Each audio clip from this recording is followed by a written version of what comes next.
Alright. Welcome back dito sa latest episode ng Deep Dive. Kasama naman natin si Attorney Christina Conti. Marami kami pinag-usapan kanina off the record. Sorry na lang sa inyo, including yung mga latest na Marites na dumadaan sa kanyang mga feeds. Kaya sabi ko, kamusta naman algorithm niya? Speak of Marites, kanina may nakita kong billboard na si Senyora ay endorser. Do you know Senyora? Yung character na Yes. Maldita endorser na siya ngayon. Like, meron siya, like, isn't that like Senyora? And then literal nakalagay Senyora endorsed.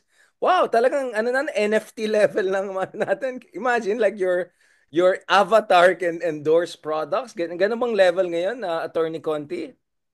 Oh, apparently, parang simulated na ang lahat. Even, kumbaga, ako hindi ko pa nga nadikit. Si Senyora nagsimula siya sa picture talaga na nasa Marimar. Siya yung kontrabida dun eh, di ba? Yung nakagano. So nagulat na lang ako na itong senyora nag engage, and although sabihin na natin may tao behind it, hindi naman natin nakita. And whoever is working behind it has built a personality. Ang mukhang insiste lang ngayon, as long as you're relatable and you have a personality, kahit paaso ka, kahit pa, dati pa may Fulgoso pa yan, at saka Facundo ba, yung mga tinatawag, kahit pa may hindi ka totoong tao, people will relate to you, and that's sad. Baka in the future, ganun na yung mga presidential race, yung mga NFT na mga ibang tao, pwede mo na. Speaking of pictures NFT, kanina lang, I don't know about your algorithm, kung ano na yun, pero in my algorithm, parating lumalabas si Harry Roque. First thing in the morning, Harry Roque. Before I sleep, Harry Roque. Um, Speaking of Harry Roque, may picture siya kanina si Sarah ay tumitingin ng picture ng parang posters. Ano yun, parang may museum na daw sila. Like last time I checked, I was at the ICC detention area. Buisit yung mga resident doon kasi naiingayan sila sa amin na media na nag-usap ng kami-kami lang. So I would imagine these people are 10 times more pissed off by now. Now June na, 'di ba? Um, Pwede ba nila kasuhan as ano, parang ano yun eh. Medyo, ano yun, disturbance na yata yung nangyari. Like, ano yan, gagawa sila ng museum dyan sa harap ng detention center? I guess, depende yan kung sa atin nga merong unjust fixation, merong disturbing the peace, depende yan sa patakaran nila. And I think they need to be careful, not only because of kumaga domestic laws, but also because of yung impact nun dun sa pagtingin ng tao sa Pilipino. Kung naglalakad ka sa dahig na may bitbit kang standee at nakikipagkape sa standee, baka mapaisip sila na, naku, itong mga Pilipino. I would be careful because we came from a past na kapag sinabing Pilipino, DH. Oh, that's my nanny. Medyo nakangat-angat tayo. Oh, that's my nurse. Filipino nurses. Baka mamaya ngayon, crazy people. Ay, ayoko naman sana ng ganong bansag. O sana. I want to focus on Harry a little bit before we move forward to like serious issue. I don't know if you saw yung algorithm mo kasi iba eh, I don't know kung ano na, Iwana ba, Sian Gaza ba, pero ang algorithm ko, parating ano, either it's directly from Harry Roque or about Harry Roque. So may isa akong nakita na sinabi na Harry Roque's Little Bird in DOJ. And then, dun sa ilalim nakalagay, Harry Roque's alleged deep penetration agent inside the DO. Like, sabi ko, someone is really clickbaiting this. Like, why not just say my mole? Di ba? Like, just say mole. Why should you say little bird, deep penetrate? But anyway, putting that aside, um, parang it makes sense na baka that's why he was so confident na walang ICC warrant. Kasi mukhang may mole siya na pumalpak or nag-double agent, no? Did you see that news na parating Yeah. daw may advanced information about, kasi nga he seemed very confident about all information. Eh. So he must have had some mole. Yeah. And hindi lang to simpleng mall. It seems to be parang top level mall. Someone who feeds him Deep like penetration correct agent. information Wow. na talagang talagang correct information, and kumbaga with advice on what you should do, where you should go. Imagine for 6 months, walang makaabot sa kanya even if meron na siyang warrant of arrest sa house. And already, that's another branch of government looking for you. They Yung isang side of it is that remember that he also worked in the House of Representatives. Naging congressman siya ng isang party list. And on the other hand, as Kabayan ba yan? Kabayan? kabayan, sorry, pero ito yung kinik out din siya eventually after a few years. Just to be Laking clear, issue nun. nag-split yung party. Okay. Parang isa na nga lang yung nominee nila, nag-split pa yung party. Oh, parang, kumbaga, actually yung point, you're our first nominee, but we don't want you anymore in that position. So we're pushing you out. Sabi niya, no, I have the right to be congressman. So that was one of the cases actually, and one of the incidents na may isip mo, ang laking kalokohan itong party list. That and Mikey Arroyo representing security guards. Di, alam ko yan.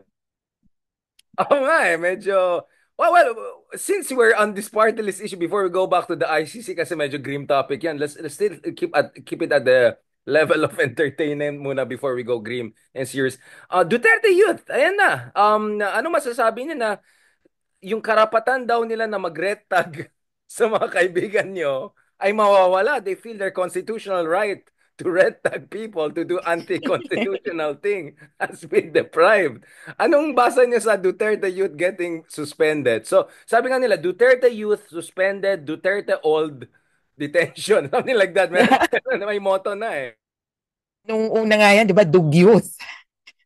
So, itong Duterte Youth ay talagang parody of a party list. And sabi nga nila, it won because it had the name of Duterte. And people parang, oh, ito, Duterte, Duterte.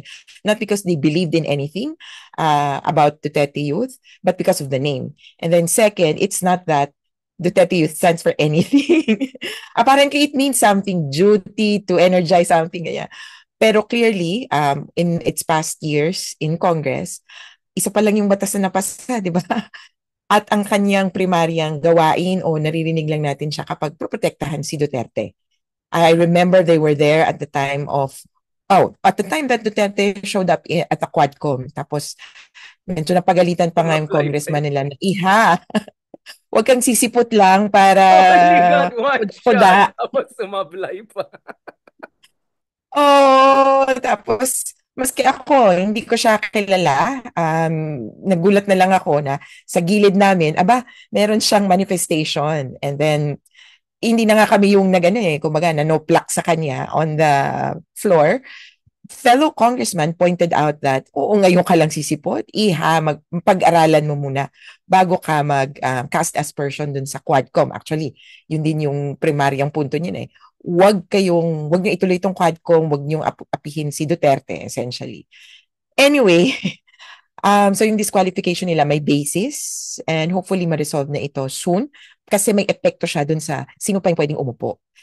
Short of, ayoko na parang Schadenfreude na, buti na lang ganito yung nangyari sa kanila. Tuwa ako kasi... I feel bad kasi they cannot exercise their constitutional right to do anti-constitutional things. Well, pero ang doon ng importante, how will it affect the seats of others? I'm not looking forward actually to 3 Duterte Youth Party list representatives sitting in Congress because I don't know what they will do.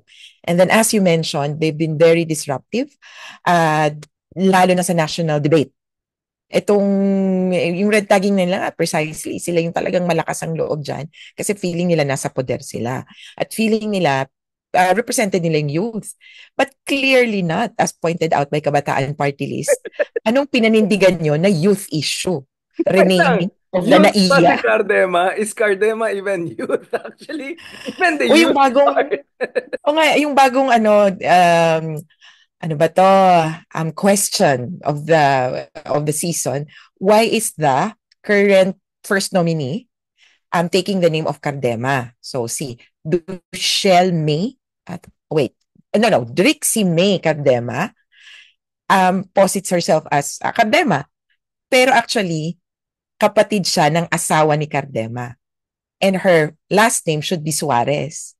Kaya yung nagtatanong ng mga tao, so ang pangalan ng asawa ni Cardema ay Duchelle Marie Suarez Cardema. Siyempre, ang pangalan ng kapatid niya ay Drixie May Suarez. Cardema ang harap niya ngayon. Kaya parang, asawa ba ito ni Cardema? Oh, kapatid niya. Oh. Talagang dodgy kung dodgy talaga yung ano na yan. Pero parang ang definition yata ng youth is World Economic Forum kasi hanggang 42 years old yata youth sa World Economic Forum. So, social ang Duterte youth natin, no? Ang modelo ba nila yung parang fascist youth ba ni Mussolini or the worst version in Germany? Like it sounds like that, right? It basically Yeah, sounds like oo. Mussolini's fascist youth. Kasi kailangan lang talaga ng kung sino mang dictator, kailangan nila na ma-promote pa sa next generation. And this is it. Unfortunately, hindi talaga next generation. So, it's a poor parody of, kumbaga, Hitler Youth. Duterte Youth is nothing close to support Youth. youth group. Nothing close to youth, but I just wanted to bring the Duterte youth also in. Pag-usapan din natin what is the party list all about. It's supposed to be marginalized, diba? But just to remind people, I was just saying na in fairness naman kay Harry Roque, hindi siya yung pinapaalis siya na ayaw umalis. Etong isa mukhang nung nanalong Duterte youth, pinapa-disqualify niya lahat ng mga naunang nominees para makapasok siya. Parang ganun, di ba, ang ginawa niya? And then, was Guanzon trying to do the same allegedly or like kaya nga nung si Diwata yung fourth nominee sa sabi ko nako kahit dami na i-disqualify just in case kung makalusot sila. Oh, kaya actually uh, very weird. Ako, yun na lang, very weird na yung pinuntahan ng party list system when it had good intentions in a way. Sabi talaga, pang marginalized, but eventually after a few years, the law itself says na mag-open yan sa even yung political parties na hindi talaga makakakuha ng, kumaga quote-unquote, traditional seats, meaning yung district seats. So kung political party ka, okay lang na sumali pa rin sa party list. Doon na medyo nagkagulo dahil, why do you have this kind of party and whom do they represent? Technically, they are allowed. As long as, ayun na, as long as you have a clear political agenda and hopefully for the country. Mhm. Pero naging katulad na rin siya halos ng traditional parties na nagkakaroon na ng personal interests over professional or party or even national interests. So sadly, it was something good that was taken over, overridden by traditional politics. Do you blame the Supreme Court ruling on this thing? Because there are different schools of thought how this went down the drain. Now, some people would say actually dapat titignan din yung Supreme Court ruling vis-a-vis the issue ng sinong pwede mag-represent ng marginalized groups, 'di ba? Na hindi naman kailangan naggaling ka dun sa sabi natin kunyari fisher folks, 'di ba? Hindi kailangan ng mangingista ka per se, but as long as you can prove that may relevant kang mga athikain na tumutulong sa ganyan sektor, pwede ka. But so some would say that opened up the floodgate. Parang yung ano 'di ba? Parang super PACs Supreme Court ruling sa US which opened up the floodgate for all sorts of dark money. Some would say that Supreme Court ruling in the Philippines. So is that also your reading? You think that was the opening of the floodgate moment or it's really just a natural progression of how Philippine politics works? Well, it's more of, that's Philippine politics kasi wala talaga tayong maayos na politika because the Supreme Court only decided on an issue already before it. Kumbaga, nagkaroon na ng abuso, kaya nakarating sa Supreme Court. Unfortunately, the Supreme Court, I think, erred too much on the side of caution. Kumbaga, ang hirap namang i-exclude. Hindi mo naman pwedeng masabi na baka naman nasa puso talaga niya ang interests ng ng mga security guard. Tapos may premise pa nga na kumbaga okay lang na kumbaga bihira kunyari sabi natin magsasaka. Bihira ang magsasaka na makarating sa Kongreso. They're not able, they're not equipped. Maybe they would have supporters who would be able and equipped to make laws. So yung ganong characterization na technically tama naman na kumbaga pag pumulot ka talaga ng kung sinong magsasaka na hindi handa, talagang mahihirapan na kumbaga mag-participate sa Congress. And to be frank, we had a congressman who was lumad, si Femi Yakuliamat. Meron talaga siya. Ang sabi nga, nung nanalo, akala niya hindi aabot ng third seat. Nagkulong sa kwarto, 2 araw.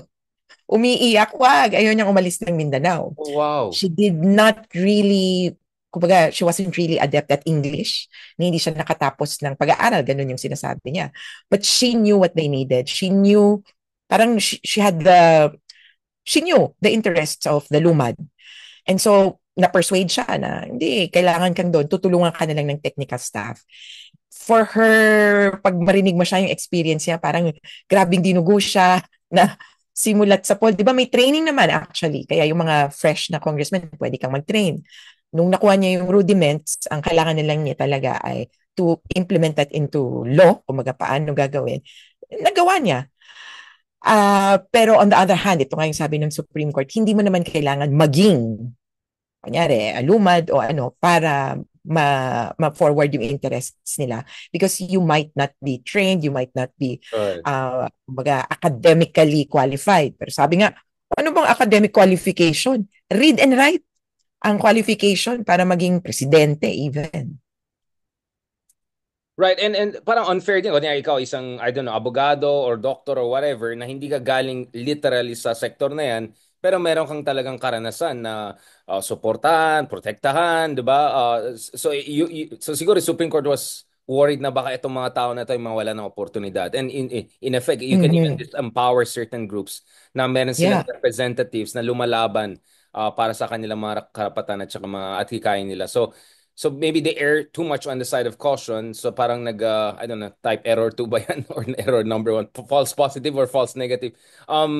So going back to this, do you believe that the party list system is still worth it, considering how much it has regressed? But of course, I mean, from my side, Akbayan topping it probably is a very good indication na baka may pag-asa pa rin. But at the same time, if you look at number 2, well, wala na yung number 2, Duterte yun. But 3, 4, 5, 6, 7, medyo, there are also these regionalist groups. How can regionalist groups, like, can all Ilocanos, for instance, be marginalized people? Parang, isn't that a little bit too gross, parang generalization? What about yung rise of regionalistic groups as party list groups? Well, again, the law says that na after a few years of kumbaga talagang purely for the marginalized, they could consider sectoral or even, sorry, yun na pala yung sectoral, pero uh, regular, quote-unquote, Right. parties, pero smaller parties. So definitely, for example, the Liberal Party per se cannot participate within the party list system, which is why it is related or merong isang grupo na yung Mamamayang Liberal, which is a grassroots party which is fielded in that kumbaga arena. Hindi pwedeng diretsong may uupo dyan na from a big party tapos nandyan ka din sa party list. Hindi ganon.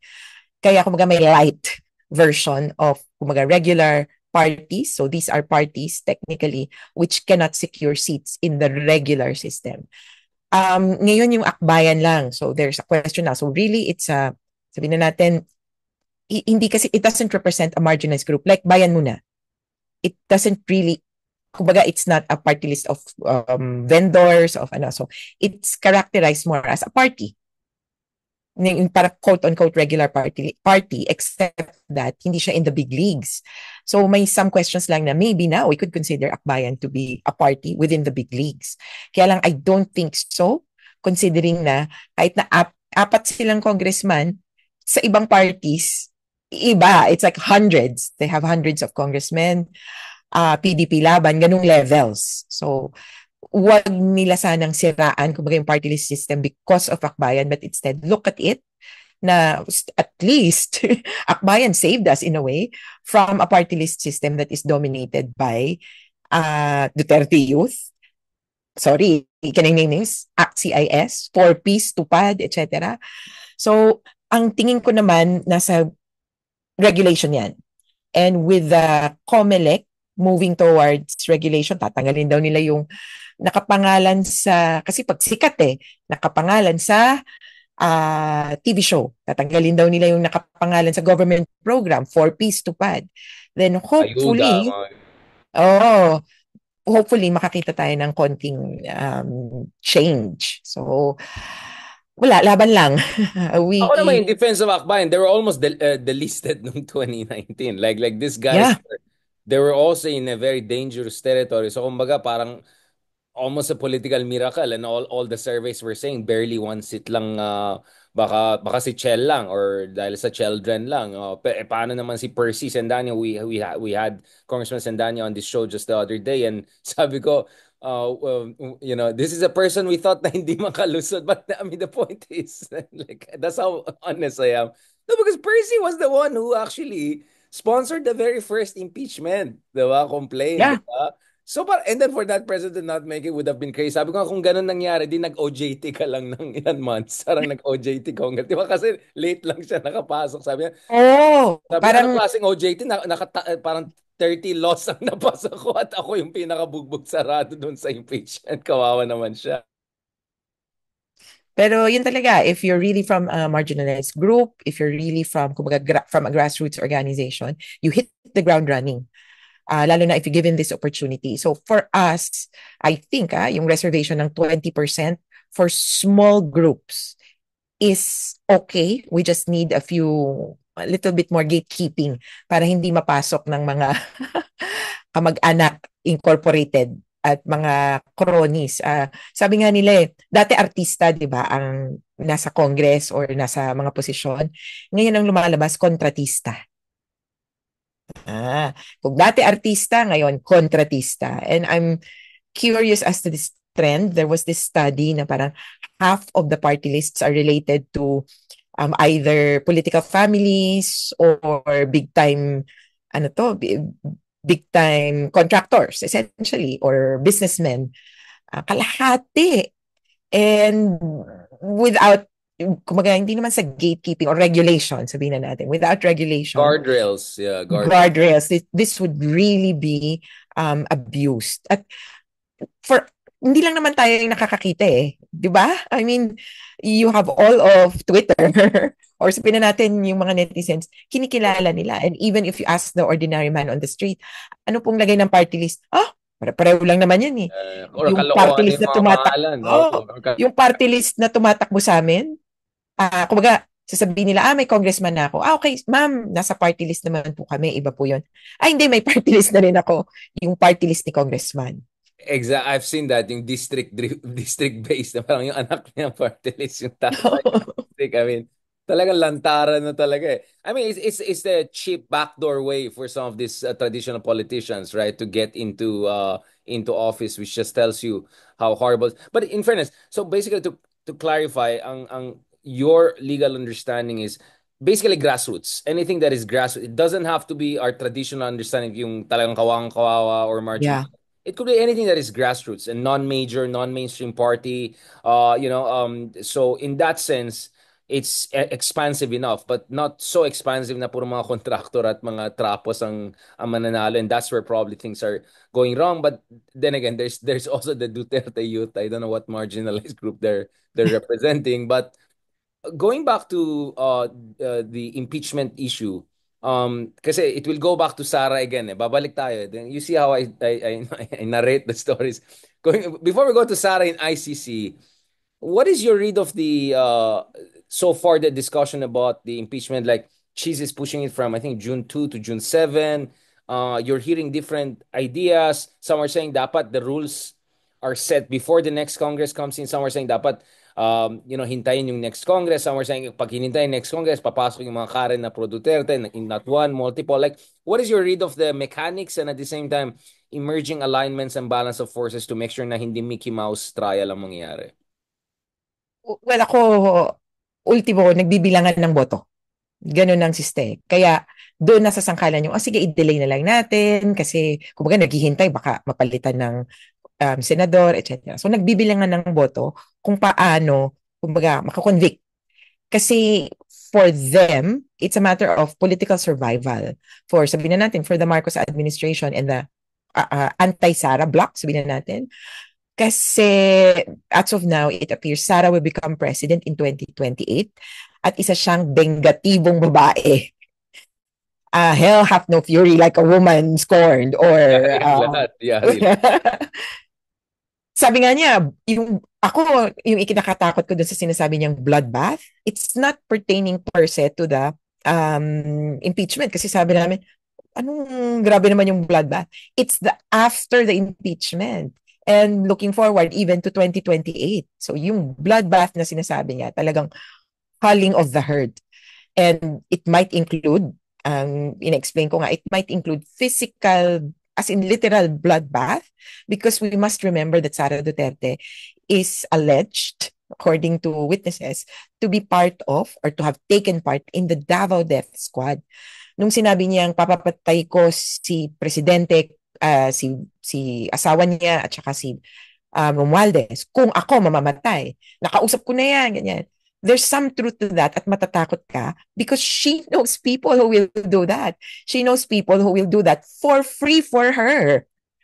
Kung yung ibang tao, may kilala ka ba? 30,000, 300,000, di ba? Yun yung kwento naman sa Barayuga murder case. Meron ka bang kilala? 300,000. Oh, sige, bayaran yan.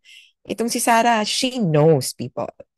Kaya ingat-ingat tayo. So anyway, itong parang atras-abante sa impeachment, it's always with an eye on mananalo ba tayo? And with the dribbling that's happening and even the cue from the president na hindi naman talaga ako pro-impeachment, ayoko nga niyan eh. Mukhang mas pumapabor ngayon sa wag na lang ituloy kasi maraming masasangkalan dito. Kung hindi itutuloy, tingin naman namin, very personal interests na parang ganun lang, kayo lang, iniisip niyo yung survival niyo. Paano yung taong bayan? At lagi ko nga ini-insist, yung impeachment, in whatever scenario, if you look at it, it's an opportunity for accountability. Bihira yan na makakakita ka na may mai-impeach or may mapapanagot na mataas na opisyales. Remember that the vice president can only be removed or kumbaga quote-unquote punished but only by impeachment. At ito, kailangan mapakita natin na mali yung ginawa niya. Hindi yung okay na yung niyaman na siya, gano'n. Maano naman siya later on or hayaan na nating let the people decide in 2028. No! Ayoko ng gano'n. Dapat hindi natin Yun nga, payagan yung dinadaan sa popularity contest Oo na. ng Sikat accountability. naman. Kaya Kawawa nga, I naman. made, kaya again, with all due respect to our good friends, kaya yung survey na most trusted and then interesting na kung sinong walang trabaho at kung sinong literally work from Hague mode, yung pa yung mas mataas pang approval, diba? Parang the farther you are from an actual job. I'm not saying like BBM deserves to get 100% approval, but it's just weird that BBM who has an actual job has way lower rating than people who either have no real job since, well, anong ginagawa ni Sarah last time I checked, and Digong na totally out of the picture. But yun nga, ang worry ko is na weaponize yung mga ganitong survey ng mga interested parties to basically say, napakasikat ng mga Duterte, wag din ang galawin. Or, like, imagine the fury of 60% of Filipinos if you go after, or 50%, yung ganun. Like, kaya nga, did you see that the moment na BBM said reconciliation, right? Of course, the theory is he's just being Machiavellian, ano lang yan, fig leaf lang yan, behind the scenes. Maybe true, maybe not, right? But clearly, Jesus Cordero, Jingoy, they all came out, yeah, we welcome reconciliation. Basically, ang point nila is, huwag na natin ituloy yung trial, yung pala, reconciliation and all. Do you get what I'm saying? Like, obviously, all of these politicians are calculating it. Although, my read kasi of this situation is, it looks like it's very hard to get the numbers na, to block her from getting 9. Maybe but if the trial is not Mickey Mouse, meaning who knows, maybe some money trail will be exposed, right? Or something like that. That could be very politically tricky for Sarah, right? It could be so politically tricky that she might even decide, let's just preemptively resign, or she might be not damaged to a sense na hindi na siya maging popular. I think if one thing we learned is there's a 20-30% of our population will forever be with the Dutertes, right? But it could, inspire other people. Yung isa, nag-top ng Senate recently. Baka ako na lang, di ba? You get what I'm saying? Like, so it's no longer being optimistic about the numbers, regardless of the preponderance of evidence. It's more about, can you actually even get a real trial going para at least magkakaalaman na. And then let's see, so the other numbers game is the public opinion here, right? Yeah.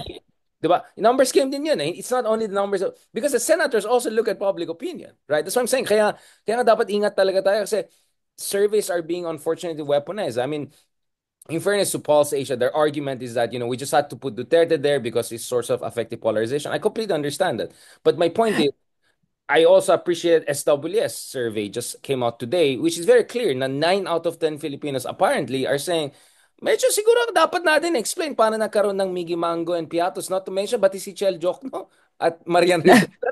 Like the level of just, di ba? Like grabe yung shenanigans and recklessness and just the... So, you want just a real trial period. Like for me, that in itself is Yes. what matters, right? Yun. Yeah.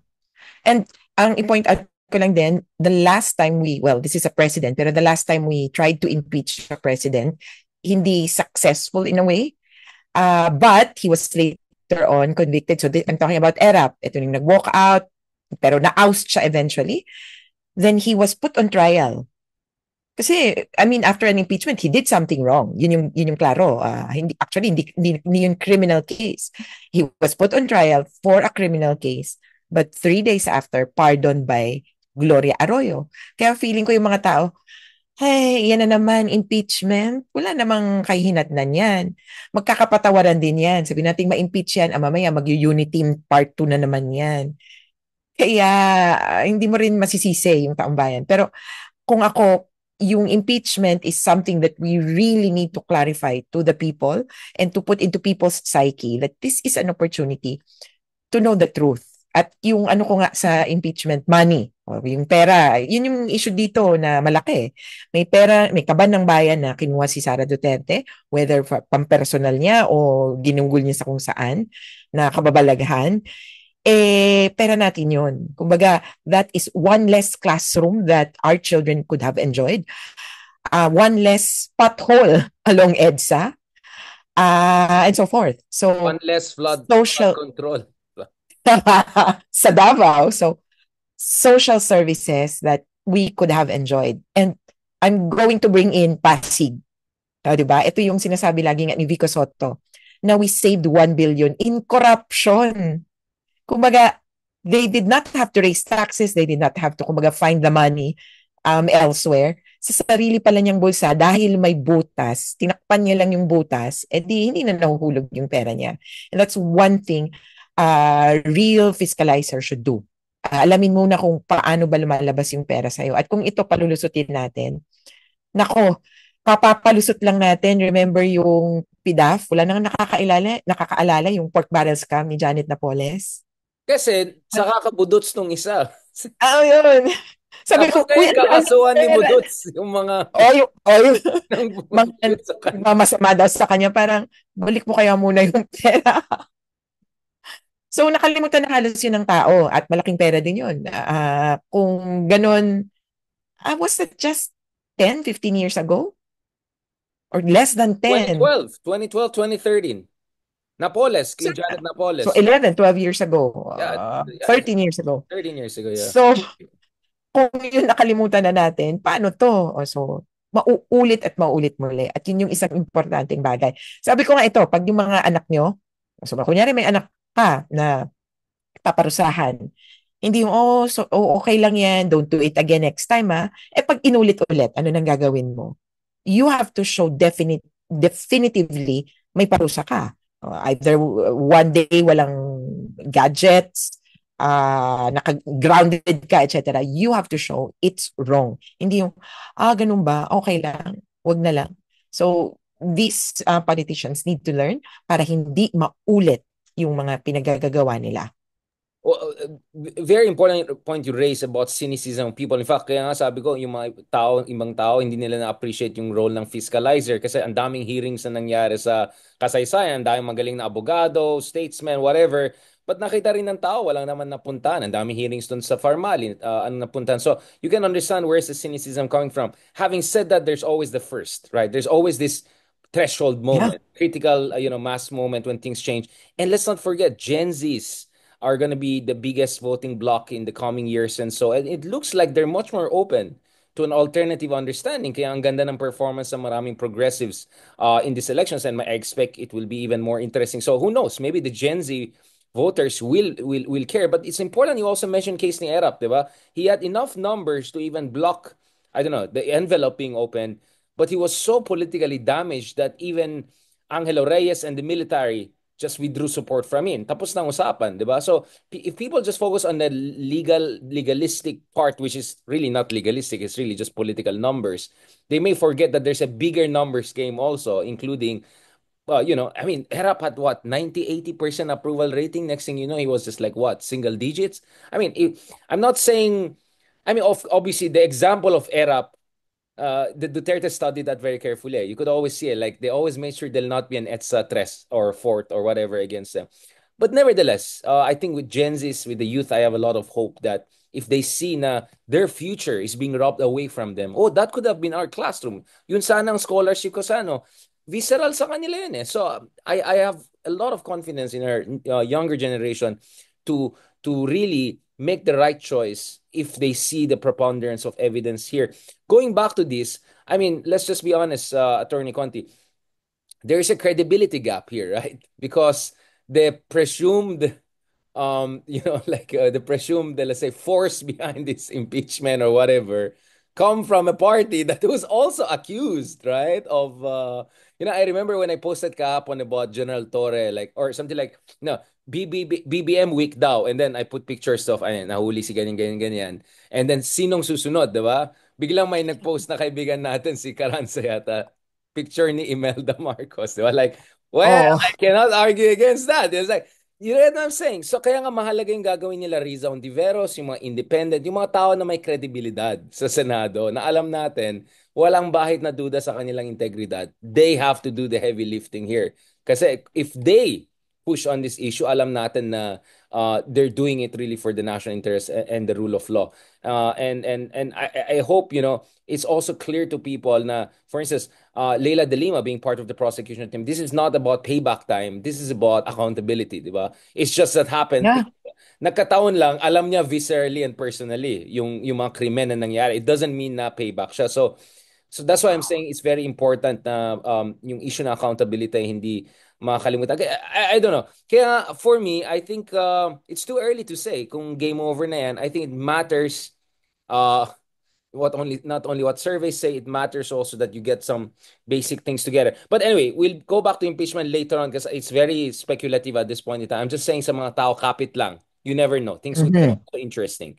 As much as we want to be realistic with Mark Oleta and Aimee and all coming. But going back to Sara Duterte, what do you think it means for her to go to the ICC and Hague right now? Is it her consolidating her position as the heir apparent of her dad, something like that? Because if you're Bongo who got 27 million votes and you were a special assistant of Duterte, you could also see yourself as a future presidential, right?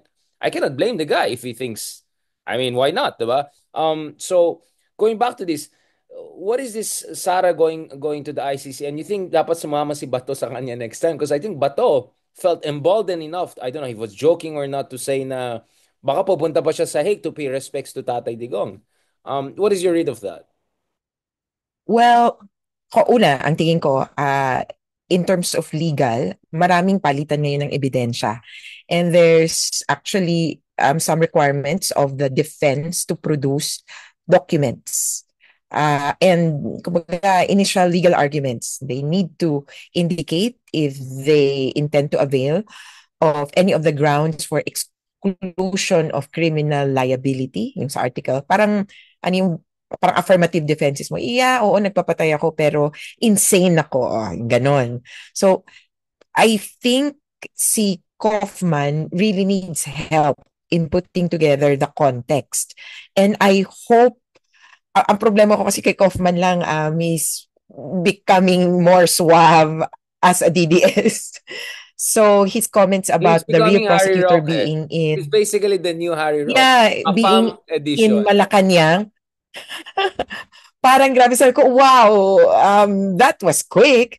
Kaya when we're talking about before, about the parang Israeli machine, propaganda machine, he might be learning from both sides. At talagang, wow, I can imagine him speaking at this level na pandering to the audience.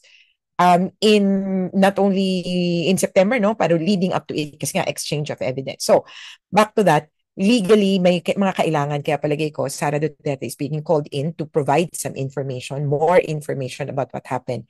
Remember that Kaufman was only drafted in last April? Was it April? Yeah. Or March, rather. Early, or hindi ko na nga maalala. Late March, sabihin na natin. Yeah, And March, perhaps March. he's Yeah, new, yeah, March. March, yeah. So he's new to some of the allegations. He might have been reading about these things on paper, and he's being, kumbaga, overwhelmed, deluged with a lot of information from the prosecution. And so far, from what we've seen, there's the fourth batch of, kumbaga, documents. In thematic yung disclosures, pero fourth batch of materials already given to the defense. Piling ko parang overwhelmed na siya. Oh my gosh, ang dami. Ano ito? And Sarah could really help him figure out. Pero on the point of Harry Roque and Bongo, actually, and even Bato de la Rosa, they would be the ones in a better position to do that. Kasi sila yung kadikit ng tatay niya at the time na presidente siya. Si Sara was mayor of Davao. So in terms of evidence, in terms of witnesses, I don't think Sara would be the best person at this point to provide that. And also considering na siya yung sinasabing prinsesa ng DDS. Heir apparent not only sa political position but also heir apparent dun sa DDS. So may ganung parang, Wait, kumbaga, wait, wait. But I saw Bongo, what you did there. Are you trying to encourage Bato to go to The Hague to help Tatay yes. Digong and maybe help ICC, maybe help, maybe. Yeah, actually, in one of my other interviews nga, they asked me if there was another example of a sitting official that kumbaga swore, did his oath while in detention, etc. So there's no example on all fours na talagang nakaupo ako. But there was one in 2014. The sitting president of Kenya went to The Hague, but on a summons only, not a warrant of arrest. So hindi siya detained. Pumunta siya doon, sabi niya, oh, ano ba itong nangyayari dito? Sige, initial appearance. Uwi siya ng Kenya kasi hindi nga siya under arrest. Uwi siya ng Kenya, tapos sabi niya, can I be excused from further appearing in hearings? Kasi presidente ako eh. So pwede din to kay Duterte. Oh, yeah. Presidente ako, nagtatrabaho ako. So, inallow siya. Ang parang behind the scenes, nagkaroon ng patayan, walaan ng ebidensya at ng witnesses, that the prosecutor had to withdraw the charges or to withdraw entirely from the case. Kasi wala siyang makuha ebidensya, nag-atrasan. Remember, this is the sitting president of Kenya at that time, kung saan iniimbestigahan yung kaso. Kaya that's a bad example or bad taste na parang, bad experience yan para sa ICC. So I doubt makakatulong para sa kanya. Pero for for Bato de la Rosa, it's positive. If I engage now on a summons, voluntary akong pupunta, baka ma-excuse pa ako from appearing kaysa sa hintayin ko yung warrant of arrest. And I appear for a while and then I contest the jurisdiction. Sasabay ko na kay Duterte yung issue ng jurisdiction para once and for all, tapos yung issue. Hindi yung laging takot na takot ako na may warrant of arrest sa akin. Kaya, Bato de la Rosa and your, you Parang, could try parang that. ako maniwala sa'yo, attorney. Parang feeling ko the moment na bumaba sa aeroplano, there's a fishing wall. Like, Hindi nga yung ano nga nila, huli niyo bibisita ba daw to? kasi sa jail. Bibisita sa jail, hindi na makakalabas. Yun yung literal na, uy, di ba? Joke Teka, lagi yan. sir, where are you Pasok ka. going? Yung pag, okay, okay, bye, Tatay Digong. Where are you going? I'm going home. No, you're here. Hindi, ano yan eh. Because Are you, may hawak silang papel. Are you, quietly the door is getting closed and then locked and then bigla si Bato nakatingin. Tapos si Digong, gumanon si Digong. Like, but well, going back to this, can ICC themselves arrest him? Do they have that police power? Or they'll ask the Dutch authorities to do it? Like, he they would have steps to in, ask the Dutch just authority. like he steps in, suddenly there's issue warrant of pwede na yan, di ba? They have to cooperate with the Dutch authorities. Right. Pero of course, I don't know if there's no precedent to this, pero clearly the rules state na hindi pwedeng mang-aresto yung ICC. Pero malay mo, there's always a first time. Bato, di ba? Sabi niya, handa na siya magpakamatay sa West Philippines. Di ba? Hinahamon niya yung mga nagsasabi na pro-China siya. So, hamunin niya, di ba? Yung province of Netherlands pa yun. Like, ano ba? Province of Hague pa tayo. I mean, you never know. I mean, but that's an interesting idea. Why not he engages in constructive engagement, di ba? Parang with the ICC, magsasanter siya, wala akong problema, then go back and forth. It's really interesting. But um, going back to Punta this, siya doon, sabi niya, hanap niyo ba ako? Kayo ba yung nag-message sa akin? andito na ako! Andito na ako! Huli na ako! Wala nga akong ginawa. Like, magpa-viral yan. Version. Bakit? Wala! Di ba? Ganun na ganun siya. Yung sa Piatos. Yung Oo, oo, may oo. Piatos talaga sa Davao. Bakit? Totoo, may Piatos talaga kami sa Davao. Ganun, ganun, ganun, ganun siya. Like, it might work. I mean, Yati. you never know. Luhod. But going Yeah, back, yan ang gusto kong drama. yeah, I mean, I think he will overwhelm the very serious, let's just put it, Dutch people. They're gonna be all like, who are these people? My museum na sila, nagrarally, like, what is going on with this country? Baka i-relocate na yung ICC sa lagay na yun, lalagay nila sa Greenland, sa Kangerlussuaq, para wala nang gulo, di ba?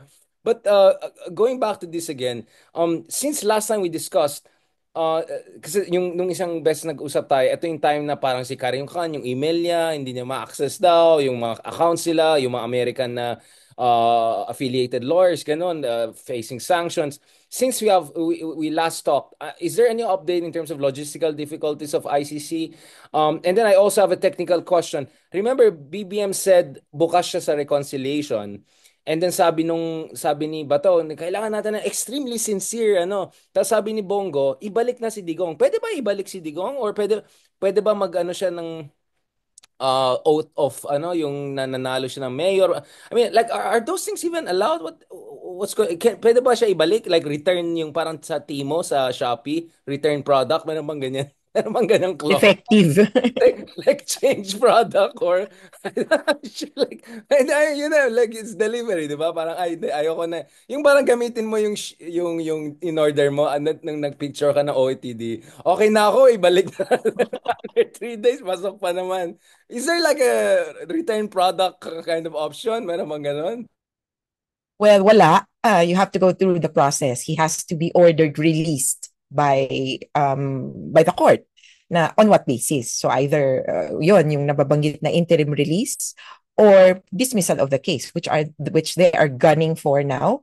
Na wala namang jurisdiction yung ICC eh. So pauwiin nyo na to. Yun yung parang um, ultimong objective nila, ma-release si Duterte permanently dahil walang jurisdiction yung ICC. It was established that na ganun. So, Well, we walang know that's shortcut. okay. We know that's a joke. That's not gonna fly. That Yeah. Yung kaya nakikita ko bakit nag-Harry Roque mode yung isang abogado kasi alam niya legal. But what I want to understand is, can for instance BBM, let's say he meant what he asked. said, right? Say to the ICC, we have sorted out our judicial systems. We can take care of the accountability. Can you, I know that complementarity may be applied retrospectively, whatever, but inayos na namin yung sistema. Nag-isip ako nung after elections, napaisip kami, nag-soul searching kami ni Remulla, inayos namin kagabi, lahat ng mga korte. Eto na, bukas ready na kami, pwede na namin, we can handle this. Ato. Is there precedence for that to say, hindi na kailangan ICC, we can try him in our domestic courts? So ibalik na siya, pwede rin bang ganon? Hindi interim release, pero like, let's just do this domestically. So, wala pa rin. It has to go through the process. This case would still exist. But what I'm seeing is a probability na may kaso dapat dito. So, yun yung isang option lang hindi pwedeng, uy, pauwi na namin yan, sorry, mali pala kami ng pagkakasurrender. So, out of the question yun, pero yung merong kaso yan sa Pilipinas, he needs to face it. As what happened in I think, in another case na may domestic charges na na-file for some time inuwi para kasuhan, para ma-process doon sa arraignment, etc. sa domestic. Pero eventually, kung sino man ang may kaso sa ICC, hindi yan tipong naareglo tapos maa-arbor mo yung tao. Wala pong ganun Okay, doon. arbor yan sa kuya Arbor na ko. lang, action na lang to. O kaya exchange. Kunin namin si Duterte, sa inyo na si Bato. Okay ba Or yun? kunin namin si Harry Anyway. Roque. Kunin namin si Harry Roque. Oo, Siya pwede yung ano, rin. collateral namin. So, si balik niyo ulit. I don't know.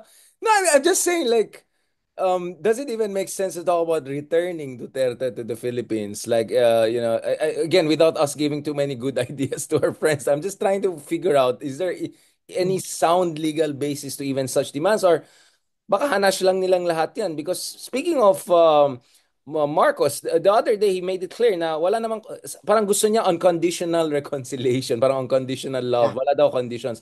But speaking of his cabinet reshuffle, wala naman sa mga kabinete na may kinalaman sa mga, let's just say, perceived weaknesses of the government were touched. Like kung ang gut issue ang tao, then obviously economic managers ang dapat. But someone was Kompleto. removed. Menardo Guevara was removed and he was replaced by the Dean of UP Law na mukhang hindi ganun ka-successful yung application to be a Supreme Court. But mahabang usapan na yan. How important was it for Menardo Guevara to be basically replaced? Is there a DDS purge going on? And some people are saying the next thing to watch is also the ombudsman office and make sure na hindi rin wala nang DDS holdover sa mga key Solicitor General, Ombudsman. Maybe yun yung that was the smoke that the BBM was creating, but actually was really a purge he was gonna do, quote unquote loyalty check. Well, yeah, I would agree that Bernardo Guevara is a holdover, kumbaga, from the previous administration. Talagang siya din yung isa sa mga tingin namin dapat kabahagi ng isang investigation. He is also one of the reasons why there was no successful prosecution as regards the war on drugs. He was always on the side of, kumbaga, the war on drugs as in terms of policy and in terms of of the law. Parang sinasabi niya, oh, it's legal. Totoo naman na dapat kasuhan, pero walang lumalapit na witnesses. Siya yung unang nagpauso nun. And I was at the edge of my seat when, during the initial hearings at the House of Representatives, House Committee pa lang nun, Human Rights. Ang tanong ni Abante ay, do you think there were human rights violations committed in the context of the war on drugs? Iniikot niya yung tanong sa lahat. Ang nandun si Albayalde, si Guevara, si Wilkins Villanueva ng PIDEA. So ko nung tinatanong si Minardo Guevara, were there? Parang yung, yes! Parang impit na impit. Kasi pag sinabi niyang no, ihaharas siya. There was already someone who said no na, no, hindi kami. No, what I meant is, were there, even if hindi ikaw ang gumawa. Syempre, mapapasabi ka ng yes, di ba? Because of the so many incidents. Siya parang impit na impit. Yes, there were human rights violations. Yun. Dapat For Menando nag-Cynthia siya. Guevara, Dapat nag-Cynthia. mas, Bakit? Bakit? Kayo nga, di ba? Ganun sa Cynthia Villar. Ibalik niya yung tanong. Bakit? Kayo nga. Ganun. Dapat ganun yung ginawa niya. Kayo nga, tahimik nga may kayo. research ba kayo? Baba ba tayo? Baba ba tayo? Lahat tayo. Nandun tayo na panuan. Hindi ka. Wala naman tayo nagsalita. Di ba? Actually, I'm wondering bakit si Camille Villar always mentions her dad as an inspiration. Never mentions her mom who actually topped the Senate race. Sorry for the aside. Incumbent, di ba? There's always a Cynthia Villar way to deal with that problematic questioning or to get your way out. We're going towards the last part of this. Thank you so much again, attorney, for maganda naman energy natin. I think the espresso is working. But before the full Italian in me comes out and I say something and regret it. So in terms of yung issue ng victims, all these logistical complications the other side was creating, are we seeing a resolution on that front in terms of yung pasaporte, ganon? Kasi hanggang ngayon, nakita ko, I don't know if you have seen some of my tweets, I was going back and forth with some DDS propagandists and they were saying, show me the names. Basically, yung taning biktima pa rin yung argument nila. So parang, basically, they're very concerned with due process na parang unfair daw yung accusation kay Digong. So, since they discovered due process nung March, now they're very specific about it. Can we name names? Yung sinasabi natin 6,000, actually, PNP yung 6,000, 23,000 deaths under investigation by 2018. Some would say 30,000. May pangalan ba sila? Is there a place where you can find the names of the victims of extrajudicial killings? Well, ba? O yung ganun? Well, una, sino ba dapat ang mag-maintain yan ng names? It has to be government kasi silang naman may alam, silang may access dun sa official records. How many people were killed in the war on drugs, etc. What I would have would be statistics, aggregates submitted to the Quadcom that 7,640 people were killed in police operations. Ang tawagan nila, mahilig tayo sa dyan, di ba? Acronyms, DIPO, DIPO, Dead in Police Operations. So parang okay.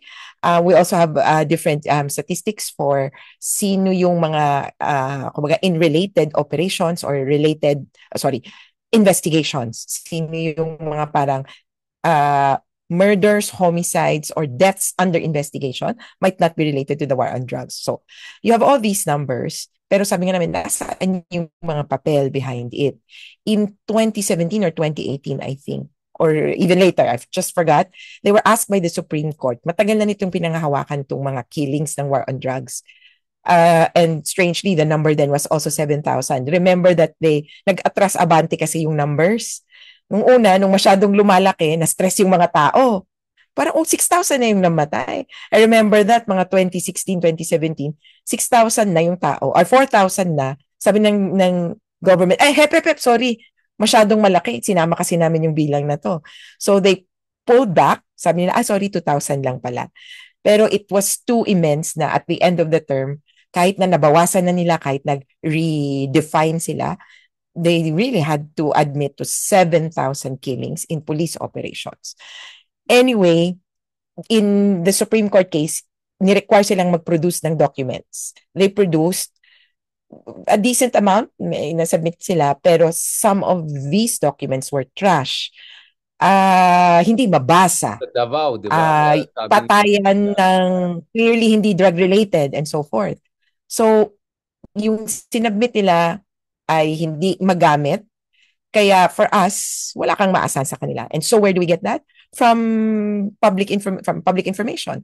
You have the media maintaining kill lists. You have the kill list of inquiry. You have ABS-CBN. You have paalam.org. Yung mga namamatay, which we kumbaga in the private sector have had to deal with and have had to assess para malaman kung sino talaga yung mga tao. But then again, hindi po kailangan makumpleto yung 30,000 para makonvict si Duterte. Kaya siguro ito yung ikatakot nila. Kahit isa lang napatay na in relation to the war on drugs, as long as you establish that there was widespread and systematic killings. Mhm. Pero if And that element nabanggit ko nga, there was a case before, yeah, na ang na-prove lang nila na killings related or directly ordered by Akayesu. Akayesu was only 3 persons, 3 killings, pero established that there were 2,000 people killed in that operation, in that so nangyari dyan sa Rwanda. They only needed to prove that this many people died, and naging sufficient na yung police reports. Even the police admitted, this so many people died. so you establish the 2,000 pattern. in the Basta you incident. establish the pattern. It's a pattern, Yeah, as long as and may it's pattern widespread. yeah, it's state-sponsored and systematic, right? As long as you establish the pattern, you And don't then, know the 6,000 bodies. As long as you show yes, few cases, parang ano yan, parang sa survey din yan, di ba? You don't have to census the whole country. You just get a representative sample. Di ba? Parang ganun din yan, di ba? mhm. So, because people don't... Pero wag naman representative sample. Sorry Kasi may about iba that. dyan na Yeah, I'm sorry. Yeah. 30,000 is representative sample. Kaya sabi ko, naku, so, but yeah, in that sense, I'm just pero saying, like, hindi for people literally. to Kasi understand baka what the mag-compute. pattern. Yeah. So, meron kang kukunin na portion. Pero dito sa kaso, so to prove a case, you need to prove it's widespread, you need to prove it's systematic. Yung widespread, you can talk about numbers, not about names. The names you would need to prove the incidents. And in this case, there were 3 people, parang siya daw ang nag-utos. And were these 3 people included in the 2,000? Yes. Were they included in the widespread and systematic killings? Yes. And therefore, he was convicted. Kaya may ganong nuance itong international law, because you don't need to prove that he killed all of them. You just need to prove that he killed some, but that he ordered the killing of many. The order is what's crucial. Hindi yung ilan ba talaga yung namatay. Yung siya ang nag-utos, yun yung pinaka-importante. And we have plenty of evidence as to that. And hindi rin pwedeng excuse ng mga scalawags, isolated cases lang yan. Na like, there were just some bad police doing bad things. Kawawa naman si Tate Digong, he's misunderstood, in abuse yung kanyang good intentions. I also hear yung mga palusot na ganun eh. I've heard from some people and like off the record pa nga kawawa naman si Digong na misunderstood lang yung kanyang nawala sa konteksto daw yung kanyang command or he was taken to literally. So kasalanan ng pulis yan or mga police officers who are too overzealous to take things into their own hands. So how do you disprove that? Do you need a smoking gun? Well, I There's would, an order, like there's an well, executive order or something? Yeah. so there's 2 points. Pwedeng yung Tokhang Memorandum itself because it stems from the pronouncements of Duterte and it talks about neutralization. And so the argument that neutralize really means to kill.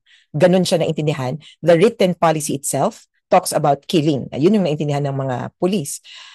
The second part is his own statements also talk about circumventing due process. Di ba sinabi niya yung, di ba pag nanlaban, pag walang baril, bigyan nyo. At may mga panahon pa nga na sabi niya, yung mga ano nyo, yung mga anak nyo, kung drug addict yan, patayin nyo na mga nanay, tatay. Kasi kung hindi, ako papatay dyan. So, I think for the And he said that ICC, also that in the would be, Senate, right? Nung last year, di ba? Tapos sabi niya, ayan, si Bato, di ba? Kunyari ka pa, di ba? Tapos si Bato, okay na tayo, tatay, sara na natin, di ba? Yung mga ganun. Like, grabe, it's talagang but incitement to hatred or incitement to violence is a form of mass atrocity, right? So what about yung propagandists who spread yung mga rage baiting, ubusin, patayin, gawa na what about those vloggers or propagandists who were actively cheering on and creating the conditions, public opinion conditions, if not more, for the mass killing to happen? Can they also be held accountable at the level of ICC or maybe hindi? Like yung mga chief. well, good news, maybe not the ICC, kasi parang mabigat yan entirely. So you need to be involved in the acts, in the commission of crimes against humanity. Although, bad news, in another case, there were people, there was a theory that it was their statements that preceded and in fact, kumbaga, instigated the war Parang crime. marching order Kaya, effect. so bad news. And then second, kung hindi man madala sa ICC because they only take in those who bear the greatest responsibility for the worst of crimes, dito sa Pilipinas. And that's what we're pushing the Marcos administration to do. Para ipakita niya na hindi naman pan Duterte lang eh. Lahatin niya. Conduct an investigation, a full-scale investigation, hindi lang Quadcom, about the war on drugs. And in fact, even with the Quadcom, they had recommendations to do these investigations to file these cases. Wala naman pa nangyayari. I-pursue niya yon all the way and then make sure, eto na, yung sa police niya, na I know may balasahan na pero top level, balikan niya ulit. Sino ang mga na-involve sa war on drugs? Ayoko na nung retraining. Lagi silang, dati panahon ni Duterte, retraining tayo dyan. Or, ano ba sabi nila? Magsi-session, magsa-study daw tungkol sa human rights. Hindi nagagana yan. Kailangan meron talagang malinis or paglilinis ng ranks mo. Sino na-involve sa war on drugs? And kumbaga no holds barred. Kung na-involve ka, dapat may, I think, minimum, karampatang parusa. Ang isang pinupush pa nga is a truth commission. And nung isang araw parang iniisip ko what if they have a truth commission within the police ranks?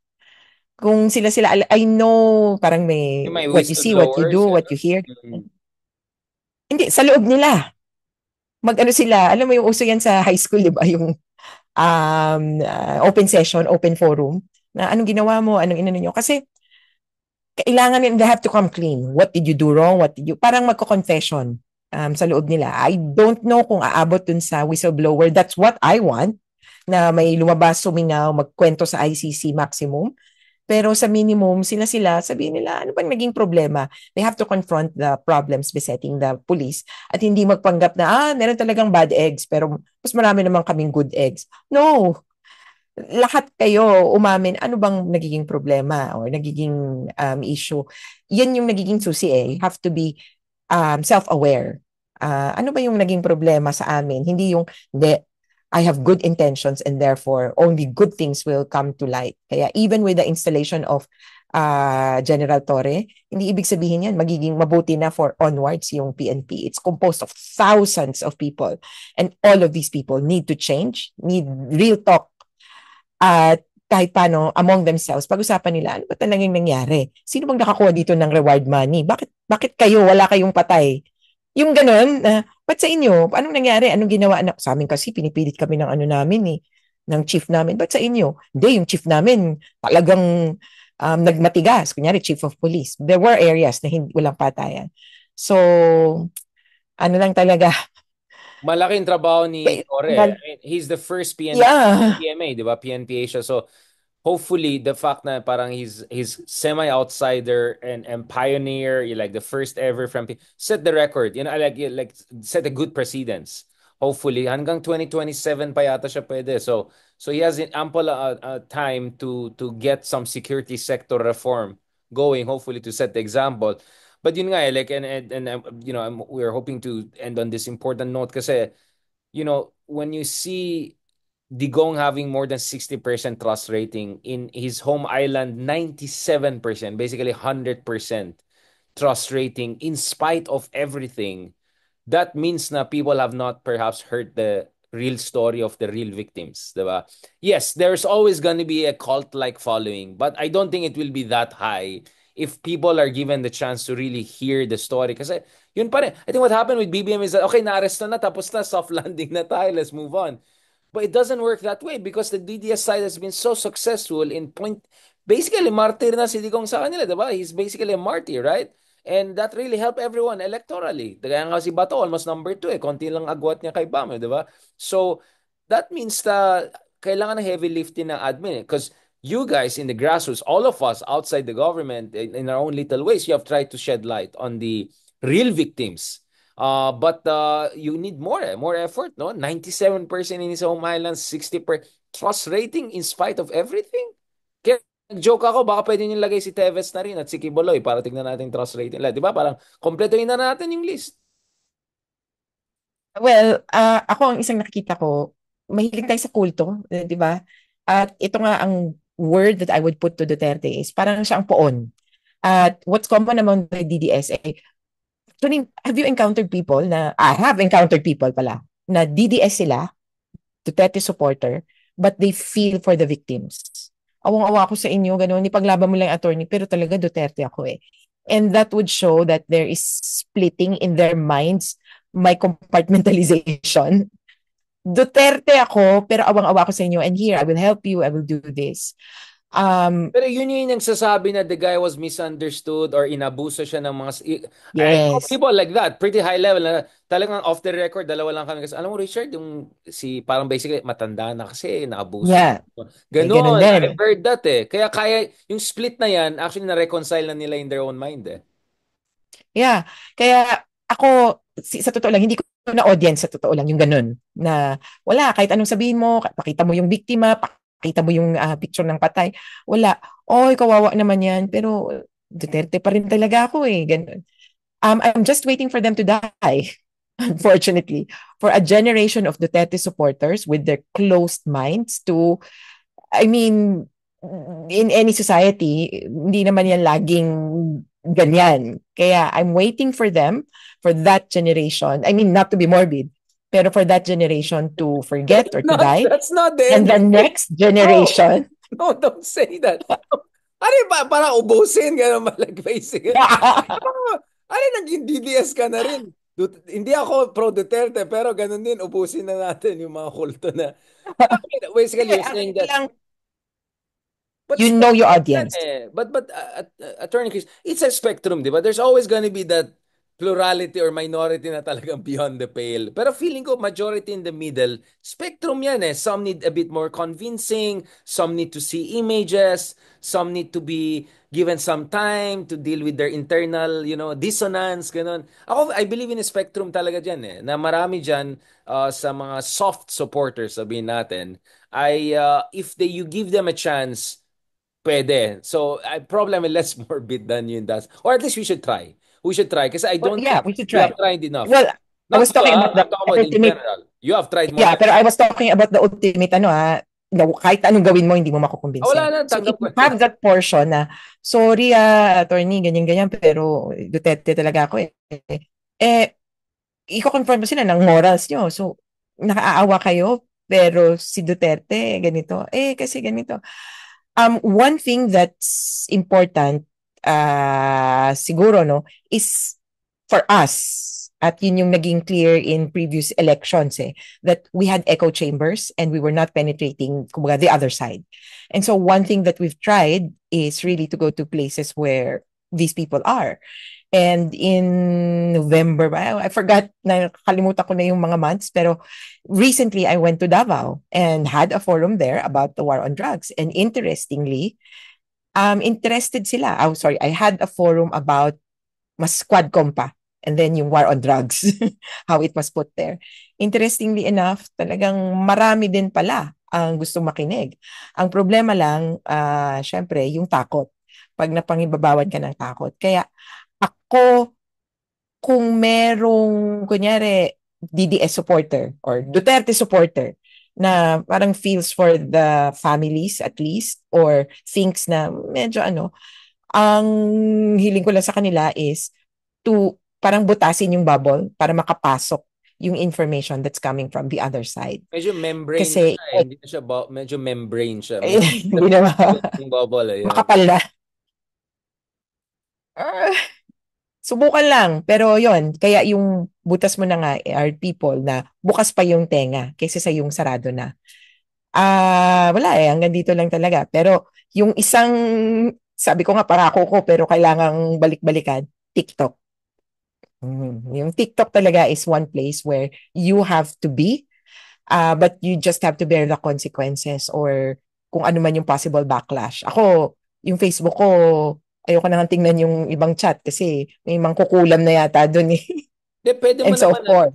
oo nga pala, yeah. But yung comment section, you can lock it naman eh. Or you could put ganun. Minsan kung dinadagsan ka, I started doing that na nung, after that whole human development. Sabi ko, okay na. I'm not gonna allow them na babastusin ako sa sarili kong page. I'm just gonna lock it. Tapos iyakan na sila pag sa messenger. Bakit mo nilock? Duwag, duwag. Iyak kayo. Oh. Di na kayo kikita. No, ako, really just on this point, um, yung speaking of the membrane and all, alam mo, one thing I also realized is, imagine mo yung ibang kababayan natin, 10 taon na sila dun sa rabbit hole ng disinformation. So I know of people na hindi na Duterte supporter pero yung pag-intindi nila sa nangyari sa Pilipinas ay basically ganun pa rin. Yung parang, uy Richard, parang rinig ko, daming Mm, droga ulit doon. Sabi ko, wait lang. Where did you get that? Don't tell me social. So kumbaga, dahil sa tagal nila mag-follow kay Digong, even if nag-give up na sila kay Digong or bumaliktad sila, yung algorithm nila ay compromised na. So basically, they're still stuck in that information ecosystem. So even if hindi na sila pro Duterte, anti-BBM naman sila and anti-Dilaw. So basically, they're still, do you get what I'm saying? This is where you can see yeah. the evil of the algorithm also. Now, unfortunately, ang hirap na ilabas mga, or kunyari, they attend your forum or my forum, sympathetic sila, and then after 2 days, back to zero Iba kasi. na naman. Do you get what I'm saying? So it's not even, some of them have even given up on Duterte but because nandun sila sa rabbit hole because of the algorithm. 10 years na rin kasi pinagtrabaho this whole disinformation machine is a decade-old machine, di ba? Kaya yun din ang challenge, structural na siya eh. Naging structural na siya. So kaya medyo mahirap talagang trabaho na to. Pero mabuhay ka, Attorney Christina, for really imparting your time. I hope hindi ka masawa sa amin. Alam ko madaldal din ako and there's so much I want to discuss, but I want people just to see all the moving parts here kasi hindi lang ito hindi lang yung ICC case, hindi lang yung impeachment, like all of these are Yeah. connected to each other because fundamentally this is about rule of law. Because if we treat our democracy like stock market, sinong sikat ngayon, sinong hindi sikat, di ba? Para ano yung Bitcoin ba to? Ano bang presyo ng Bitcoin? If we treat our democracy like that, we'll be a circus, we'll be a joke. But the rule of law is about accountability regardless who you're talking, even if the most popular or least popular, dapat wala kang pake. You have to look at evidence. You have to look at rule of law. And yes, we can do the Cynthia Villar, bakit? Kayo nga, ganyan, ganyan. But you have to start somewhere, right? You have to start somewhere. And maybe now finally we have that chance because if we don't get this through, yari lahat. But anyway, Attorney Christian Conde, is there a last thing? How can people keep abreast with your skincare? I sorry, with your with your latest updates and all of that dun sa mga interesadong tao. So I have a Facebook page, but also my group has a Facebook page. So NUPL, National Union of People's Lawyers. We have a website, kung uso pa ba yan, nupl.net. Personally, I also have Twitter, and actually I have TikTok.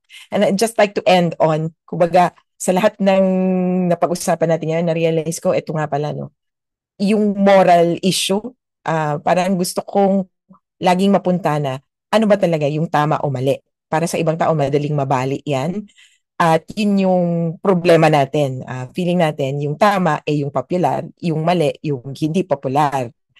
Kaya mag-ingat po tayo dyan. Kasi kung wala tayong backbone, I don't want to be remembered as the Filipino people who elected two presidents who are considered the most corrupt in the world.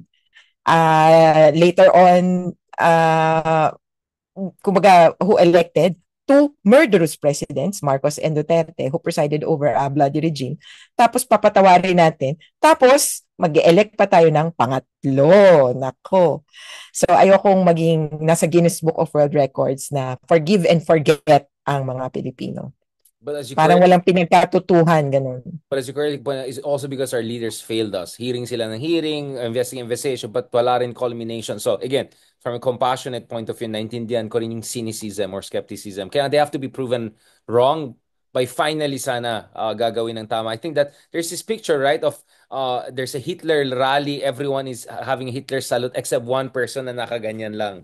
And you want to be that person one day, right? When people go back to 2010, sino yung nang ganon, di ba? Pero ako mas gusto ko yung troll version. There, di ba, there's like this, ang daming tao nagsisigawan and then there's one person saying, yes, all of you are wrong. Like yung love ko yun, yung nakatingin sa, yes, all of you Yes, are all wrong. of you. Nakaganon siya. And then there are all of those people na agitate sa kanya. Mas gusto ko yan para applicable sa atin because this is basically our story for the past decade.